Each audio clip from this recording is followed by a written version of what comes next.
ఎక్కడికక్కడ తులసి మొక్కలు ఉంటాయి, ఎక్కడికక్కడ అరటి, ఎక్కడికక్కడ పసుపు. ఇలా అంచెలంచెలుగా ప్రతి చోట కూడా బ్యాక్టీరియాకి కావలసిన వస్తువులన్నీ మనం ప్రొవైడ్ చేస్తున్నాం. బ్యాక్టీరియాకి వస్తువులు అంటే బాలేగర్ గారు చెప్తారు, ఆచ్ఛాదన వేసి జీవామృతం వేసిన తర్వాత మనం అక్కడ వాపసా వలయం క్రియేట్ కావాలని 25 to 32 degrees సెంటీగ్రేడ్ మధ్య మనకి బ్యాక్టీరియా ఎఫెక్టివ్గా వర్క్ చేస్తుంది. అప్పుడు మాత్రమే మనకి అమృతాహారం తయారవుతుంది.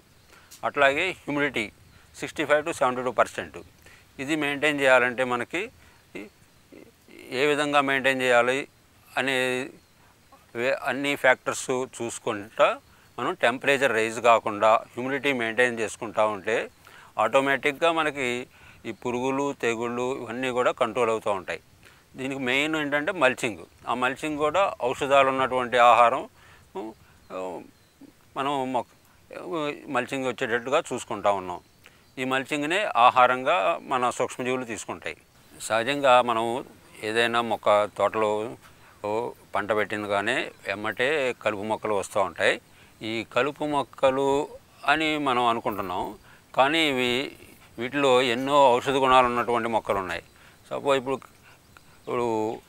తుంగ తీసుకోండి. తుంగ అనేది విషహారిణి. అట్లాగే విషాన్ని ఎరగొడుతుంది. మనం బయట నుంచి కెమికల్ ఏదైనా వచ్చినా, గాలి నుంచి నీటి నుంచి వచ్చినా, మనం ఏదన్నా అంతకుముందు తెలియక వేసిన విషాన్ని ఎరగొడుతుంది. గరికి ఉంది, అది విషాన్ని ఎరగొడుతుంది.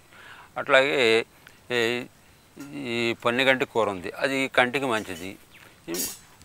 దాంట్లో పండిన ఆహారం తీసుకుంటే మనకి కంటి మీద పనిచేసి కళ్ళు ఆరోగ్యంగా ఉంటాయి. అట్లాగే నేల ఉసిరి ఉంది. నేల ఉసిరి కూడా మన లివర్ మీద పనిచేస్తుంది. అది లోపల ఉండేటువంటి వైరస్ జ్వరాలన్నింటినీ కూడా తగ్గించేస్తుంది.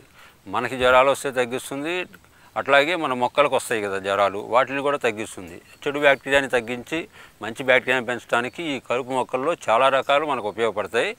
ఈ కలుపు మొక్కల్ని వీలైనంత వరకు మనం తీయకుండా వాటిని సప్రెస్ చేసి వాటి పక్క నుంచి మన పైరు తీసుకునేటువంటి విధానాలు మనం ఆలోచించుకోవాలి.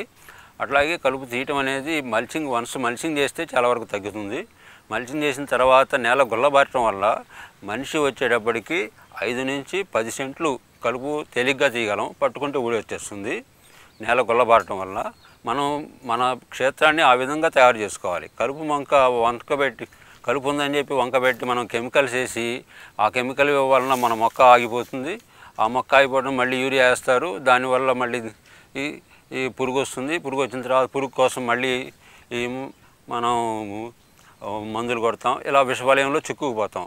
ఇట్లా మొదట్లోనే మనం కలుపుని జాగ్రత్తగా డీల్ చేసుకుంటూ వాటిని మనం ఉపయోగించుకొని మంచి బ్యాక్టీరియాని పెంపొందించుకుంటే మనం అమృతాహారం పండించవచ్చు.